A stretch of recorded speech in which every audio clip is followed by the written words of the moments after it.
Welcome to beat and blend சமையல். இன்னைக்கு ரசம் எப்படி செய்கிறதுன்னு பார்க்கலாம். ஒரு நெல்லிக்காய் அளவு புளி, 15 கிராம் புளி, 1 கப் தண்ணி ஊற்றி சூடு பண்ணுவோம். புளி தண்ணி கொதிக்க ஆரம்பிச்சிருச்சு. ஸ்டவ் ஆஃப் பண்ணி ஆற விடலாம்.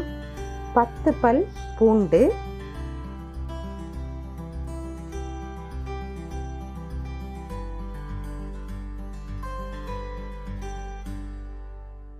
10 சின்ன வெங்காயம்,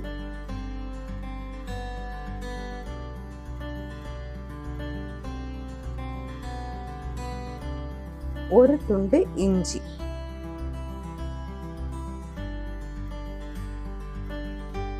ஒரு தக்காளி நறுக்கி வச்சுக்கலாம்.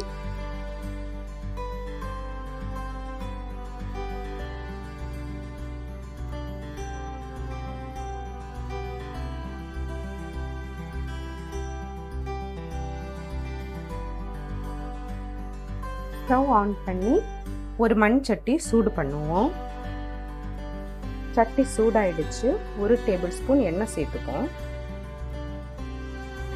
1 டீஸ்பூன் கடுகு சேர்த்துக்கலாம். கடுகு வெடிச்சிருச்சு. 1 டீஸ்பூன் ஜீரகம், 3 வரமிளகாய், க்ரஷ் பண்ணி வச்சிருக்கிற இஞ்சி, பூண்டு, வெங்காயம், கறிவேப்பிலை இவ்வளவு சேர்த்து நல்லா வதக்கலாம். இதோட நறுக்கி வச்சிருக்கிற தக்காளி, 1 டீஸ்பூன் உப்பு சேர்த்து மேஷ் ஆகுற வரைக்கும் குக் பண்ணுவோம். தக்காளி நல்லா வெந்துருச்சு. மசாலா சேர்த்துக்கலாம்.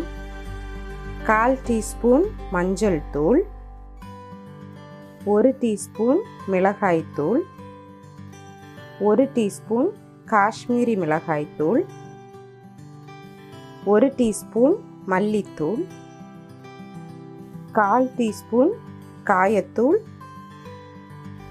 1/4 டீஸ்பூன் வெந்தயத்தூள், 1/4 டீஸ்பூன் மிளகுத்தூள் இவ்வளவும் சேர்த்து வதக்கலாம். இப்போ கொதிக்க வச்சிருக்கிற புளி நல்லா கரைச்சு இதோட சேர்த்துப்போம்.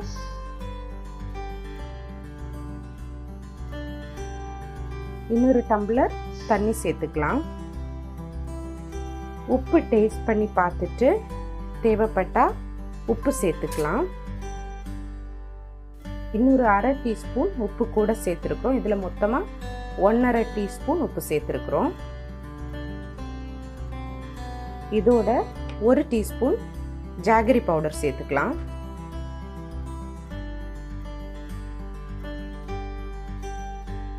ரசம் கொதிக்க ஆரம்பிக்குது.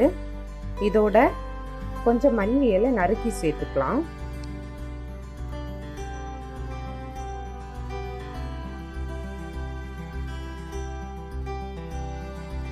ஸ்டவ் ஆஃப் பண்றேன்.